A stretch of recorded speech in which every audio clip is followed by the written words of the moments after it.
Samir, J'ai rêvé l'Algérie, c'est l'ouvrage collectif auquel vous participez en signant ce texte, très beau texte, la balade du centenaire. Alors, vous avez dû imaginer l'Algérie dans, on va dire, 100 ans. À quoi ressemble la capitale algérienne du futur pour vous ?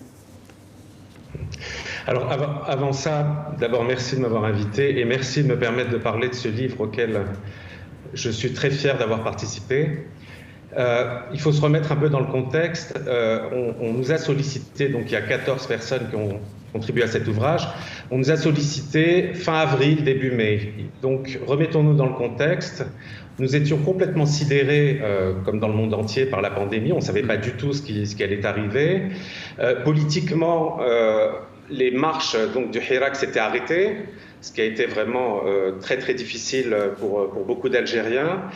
Et on commençait à comprendre, avec toute la vague d'arrestations, qu'en fait, les arrestations n'allaient pas s'arrêter, mais qu'elles allaient continuer, et que le système allait profiter de la pandémie pour multiplier les arrestations. Donc, vous n'imaginez même pas l'état dans lequel, en tout cas moi personnellement, j'étais, et probablement beaucoup de monde, et en tout cas beaucoup de personnes de mon entourage. Et puis là, on vous sollicite et on vous dit, écoute, ce serait bien que tu écrives un texte qui s'intitule « J'ai rêvé l'Algérie ».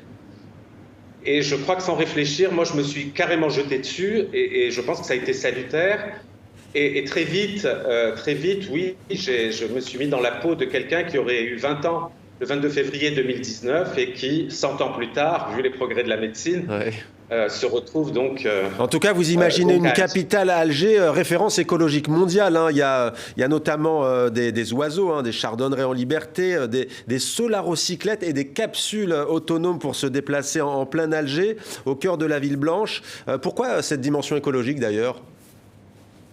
Tout simplement parce que j'imagine que c'est pas du tout une référence mondiale, mais c'est tout simplement parce que je pense que Alger, comme toutes les autres villes en 2100, enfin je l'espère, auront auront viré, donc nous aurons tous fait le fameux virage écologique avec un autre rapport aux animaux, je pense aux antispécistes qui auront probablement gagné la bataille, le fait de ne pas toucher aussi aux végétaux et autres. Mais je tiens aussi à dire que ce qui était important pour moi, c'était aussi de rebaptiser par exemple le boulevard Mohamed V par le boulevard Mohamed Tajadid, de créer le lampadaire Khaled Drarni où les jeunes se rencontrent sans même savoir qui était Khaled Drarni. Donc c'était important à un moment de mettre en nom et de poser ces détenus qui à l'époque étaient, et pour certains encore en prison, je pense à Khaled, de les mettre comme ça sur un texte et les mais Samir Toumi, pourquoi le lampadaire ? Un lampadaire, ça éclaire forcément une rue, une place, en l'occurrence la place Maurice Audin à Alger.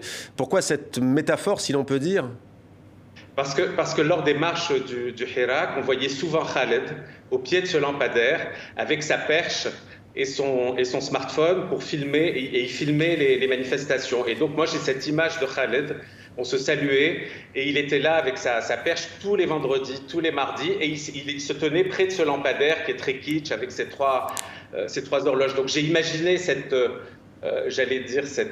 place Maurice Audin qui est emblématique d'Alger, complètement modernisée, mais on aurait laissé ce lampadaire qui serait rebaptisé le lampadaire Drarni. Samir Toumi, autre contribution, Chaouki Amari, Hajar Bali ou encore Sarah Haïdar, donc pour cet ouvrage. On précise qu'il est gratuit, bientôt traduit en langue arabe et dès à présent d'ailleurs disponible en ligne. C'est vrai que l'initiative est très pertinente au fond parce qu'au moment où on se disait que va devenir le mouvement de contestation, le Hirak en pleine pandémie, c'est vrai que se projeter 100 ans plus tard, on imagine que ça remotive.